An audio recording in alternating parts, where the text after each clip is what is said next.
Once again, your SSC teacher Vivek Pandey. Students, today we will discuss and today will be start a very interesting topic, equalized resource, second topic. इस topic में हम लोग quality के जो education की बात हमने की थी उसकी क्वालिटी के बारे में पढ़ना है कि जो पॉपुलेशन है उसकी क्वालिटी को कैसे इम्प्रूव करें। तो हमारा टॉपिक है quality of population. Quality of population. अब समझना है कि क्वालिटी पॉपुलेशन की क्या है, ये किस पे डिपेंड करती है। The quality of population depend upon the literacy rate. किसके ऊपर डिपेंड कर रही है? Literacy rate, health. Literacy rate, health. A person indicate bye life expectancy rate and skill formation acquired by the people of the country. The quality of the population ultimately decides the growth rate of the country. Illiterate and unhealthy population are a liability for the economy. Literate and healthy population are in the assets. जो quality वाली population होती है उनकी वो पढ़े लिखे होते हैं, उनका स्वास्थ्य अच्छा होता है, वो देश की जीडीपी में, देश की इकोनॉमी में उनका कंट्रीब्यूशन होता है। देश की इकोनॉमी में कंट्रीब्यूशन किसका नहीं होता है? ऐसे लोग जो शायद कम पढ़े लिखे होते हैं, जो इनका स्वास्थ्य अच्छा नहीं होता है, वो लोग हमारे देश के लिए थोड़ी सी प्रॉब्लम क्रिएट कर सकते हैं। तो जो क्वालिटी ऑफ पॉपुलेशन के दो फैक्टर हैं, वो पहला है क्या? एजुकेशन, और दूसरा है हेल्थ। इसमें हम सबसे पहले डिस्कस करेंगे एजुकेशन के बारे में। एजुकेशन में क्या है? Education contributes the scarcity as a whole. Education contributes to the society as a whole. Sorry, scarcity मैंने बोल दिया था, सोसाइटी है, फिर से सुन लें। The education contribute to the society as a whole. जो एजुकेशन है, जैसे कहानी में हमने देखा था कि सकल education in the initial year of the life born in the fruits of the latter. इसमें जो कहानी दिखाई गई है कि सकल की जो स्टोरी है, सकल की स्टोरी पढ़ने के बाद हमें समझ में आया था कि उसके माँ बाप ने कितनी मेहनत करके, कितना कष्ट झेल करके उसको पढ़ाया था। अगर शायद वो न पढ़ाए होते उसको, तो उसको वो जॉब न मिलती परमानेंट। अगर वो जॉब न मिलती तो उसकी जो फैमिली की लाइफ स्टाइल है वो चेंज न होती। वही चीज इसमें आपको समझाने का प्रयास किया गया है कि किसी भी व्यक्ति के जीवन को बदलने में सबसे मेन रोल है किसका? शिक्षा का, एजुकेशन का। बिना एजुकेशन के कोई भी व्यक्ति आगे प्रोग्रेस नहीं हो सकती, उसकी उन्नति नहीं हो सकती। जैसे आपने पढ़ा होगा कि कहा गया है कि बिना ज्ञान की जो मनुष्य होता है वो गधे के समान या ऑक्स के समान होता है, ऐसा हमारे संस्कृत की किताबों में बताया गया है श्लोकों के माध्यम से। तो एजुकेशन जो है वो नेशनल इकोनॉमी को, कल्चरल जो सिस्टम है, सबको इफेक्ट करती है। तो एजुकेशन को इम्प्रूव करने के लिए हमें सबसे पहले क्या करना होगा कि जो हमारी लिटरेसी रेट है उसको बढ़ानी होगी। जैसे स्टूडेंट्स, आपसे कोई पूछता है कि पूरे इंडिया में सबसे ज्यादा लिटरेसी रेट कहाँ है, तो सबके दिमाग में एक ही बात आती है, सब लोग बोलते हैं केरला। ऐसा क्यों है कि केरल में ही सबसे ज्यादा लिटरेसी रेट है? और सबसे कम की बात की जाती है तो सबसे पहले नाम आ जाता है बिहार का। क्यों ऐसा होता है कि बिहार में लिटरेसी रेट कम है और केरल में लिटरेसी रेट ज्यादा है? स्टूडेंट्स, इस पे विचार करिएगा। आपको मैं एक क्लू दे रहा हूं कि जो सबसे कम लिटरेसी रेट वाला राज्य है, सबसे ज्यादा एडमिनिस्ट्रेटिव ऑफिसर वहीं से आते हैं, मीन्स बिहार से ही आते हैं। आप पूरा उसका हिस्टोरिकल डेटा ले सकते हैं, पिछले 10 साल, 20 साल, 25 साल का।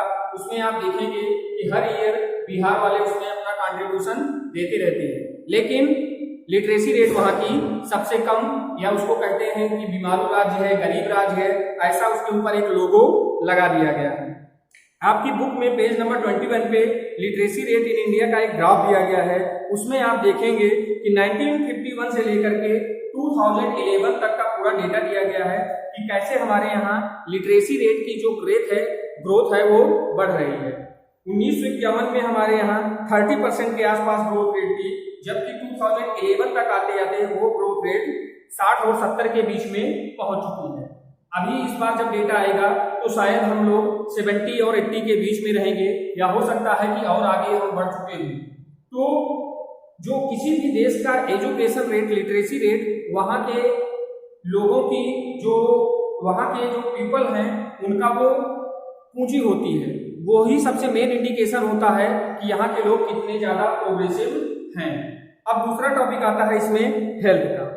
हेल्थ जो होती है, the health of a person helps him to realise his potential and the ability to fight illness. अगर आप स्वस्थ रहेंगे तो आपको कभी भी कोई भी ट्रीटमेंट करवाने की जरूरत नहीं पड़ेगी। क्यों? क्योंकि आपको कोई डिजीज अफेक्ट नहीं कर सकती। रूसो ने कहा था कि बालक को बलिष्ठ बनाओ, सारे दोष स्वयं ही दूर हो जाएंगे। मीन्स उसका कहने का था कि बालक को अगर ज्यादा आप सुख सुविधा देंगे तो हर समय इंप्रूवमेंट की जरूरत रहेगी, लेकिन उसे इंडिपेंडेंट छोड़ देंगे, वो खुद से सारी चीजें करेगा, वो स्वयं ही अपनी कमजोरियों को दूर कर सकता है। ऐसा नेचुरल पावर हमारी क्लाइमेट में है। तो जो हेल्थ है, एक हेल्दी पर्सन अपनी लाइफ में बहुत कुछ प्रोग्रेस कर सकता है, लेकिन बहुत ही डेवलप्ड घर में, बहुत ही प्रोग्रेसिव घर में किसी भी व्यक्ति की बर्थ हो, लेकिन वो अनहेल्दी हो जाए तो उस घर की सारी प्रोग्रेस रुक सकती है। तो जो हमारे यहाँ का हेल्थ सेक्टर है, हेल्थ सेक्टर पे हमें ध्यान देने की जरूरत है। जैसे हमारे यहाँ जो एजुकेशन में, जैसे मैंने आपको बताया था, इसमें पेज नंबर 22 पे यूजीसी एनुअल रिपोर्ट दी गई है, उसको देखेंगे तो आपको समझ में आ जाएगा कि कितने टीचर हैं, कितने स्टूडेंट हैं, क्या रेशियो है।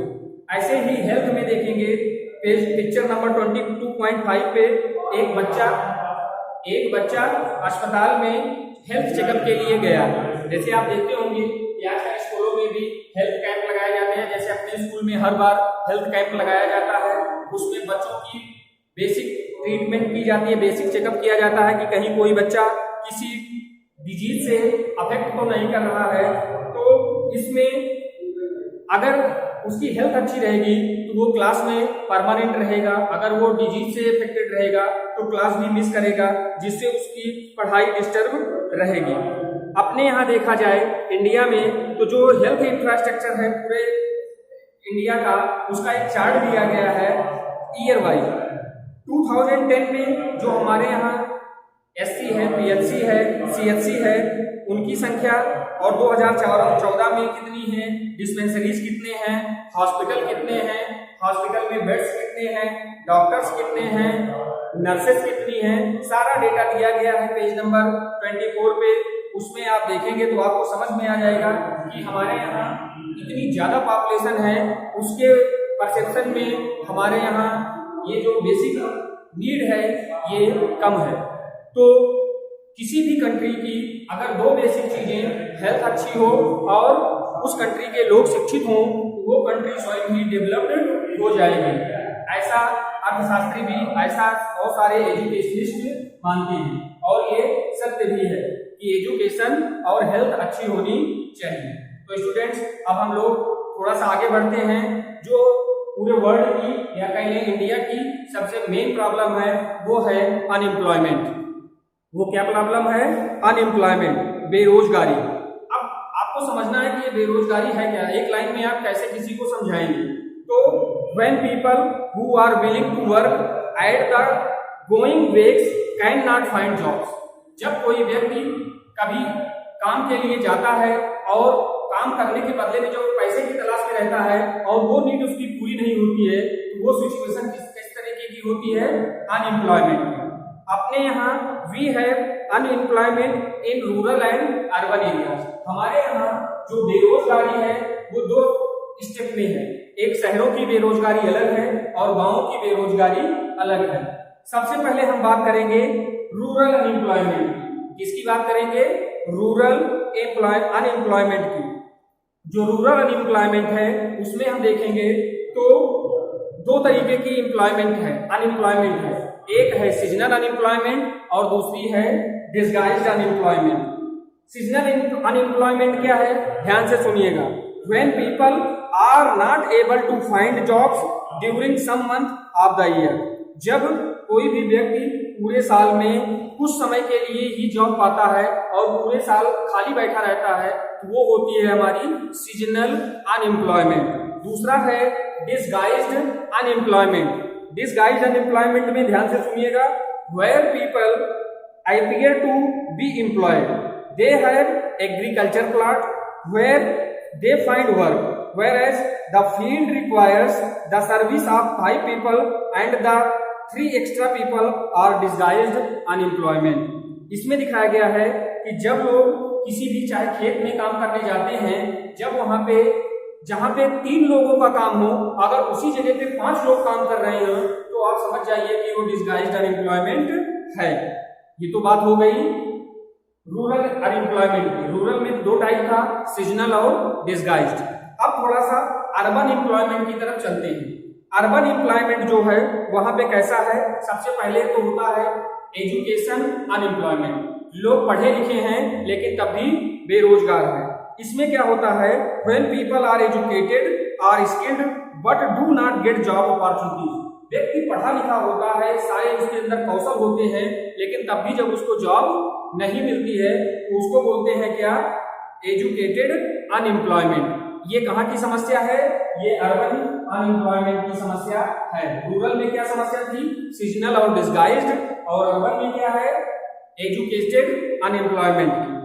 अब इस अनएम्प्लॉयमेंट का परिणाम क्या रहा, कॉन्सिक्वेंस ऑफ अनएम्प्लॉयमेंट क्या रहा, इसमें देखेंगे।